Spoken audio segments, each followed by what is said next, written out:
Olá, hoje nosso tema da aula será sobre função quadrática, função do segundo grau.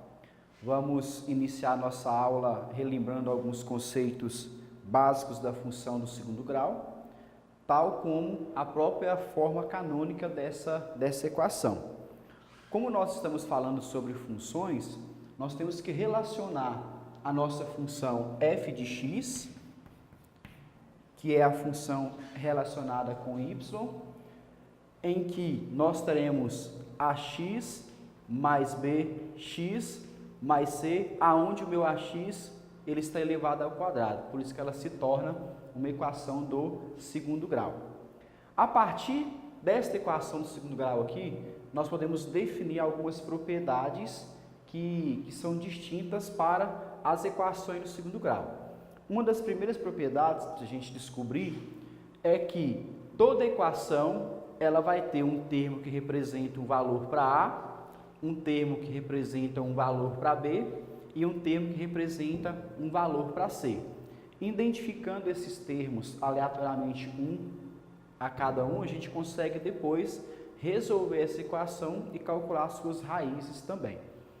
Além disso, nós podemos identificar dentro dessa raiz do segundo grau, dessa função do segundo grau, a função quadrática, podemos definir se nós teremos uma parábola com a concavidade para cima ou para baixo.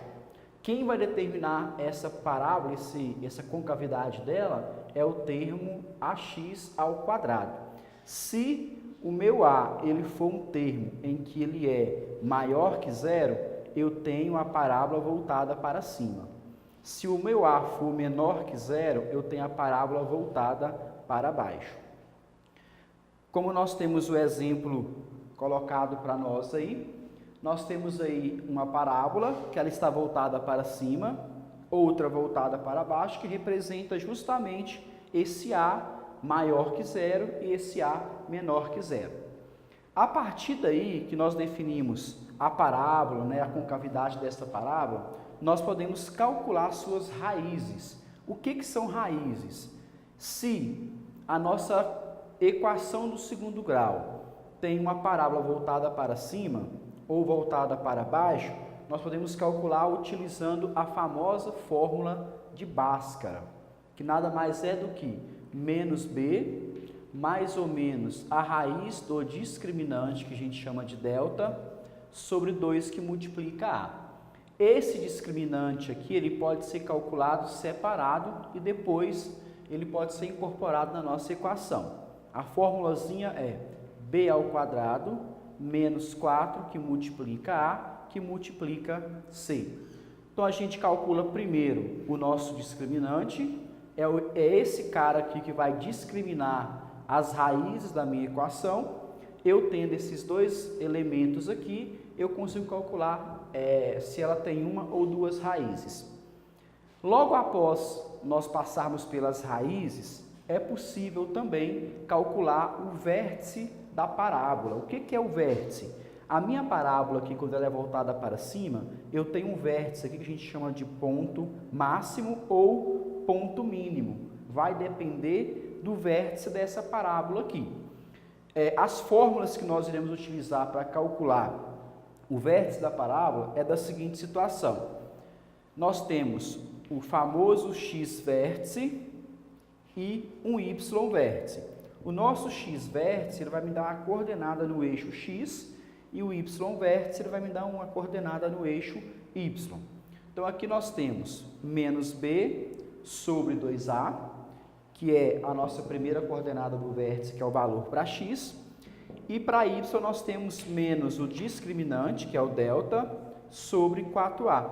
Então, temos o x vértice e y vértice. Então, conseguimos determinar o vértice da nossa parábola, que é esses dois pontos aqui, que ele pode ser um ponto de máximo e um ponto de mínimo.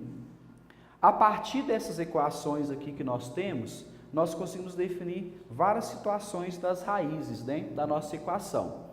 O discriminante, que é o delta que nós temos aqui, nós precisamos prestar atenção na seguinte situação. O nosso delta, ele é o que vai discriminar a quantidade de raízes que nós temos na equação. Para isso, o exemplo que nós temos colocado aí, acontece a seguinte situação. Quando o meu delta, que é o discriminante, ele for maior que zero, eu tenho duas raízes reais. O que são duas raízes reais? São raízes em que eu vou ter uma raiz que eu posso chamá-la de x1 e outra raiz que eu posso chamá-la de x2. São dois valores respectivos. Como nós temos aqui mais ou menos, eu vou ter um valor positivo e outro negativo. Se o meu discriminante for igual a zero, eu tenho somente uma raiz real. Se o meu discriminante for menor que zero, não existe raiz real. Por que não existe? Porque nesse caso aqui, quando se trata das funções, trabalhamos somente raízes reais e não raízes complexas, ok? Então, relembrando alguns conceitos básicos que nós assistimos nessa aula de hoje. Então, nós vimos sobre a forma original da função do segundo grau. Nós vimos que é importante definir o A, o B e o C, que são os números que dão à nossa equação valores reais. Vimos também a questão da concavidade das parábolas, voltada para cima e para baixo. Vimos a construção das raízes e a da quantidade de raízes que podem ser discriminadas através do vértice. E, por último, vimos também a construção das coordenadas do vértice da parábola. Então, usando todo esse conceito que nós temos aí, nós conseguimos resolver qualquer problema que envolva a função do segundo grau.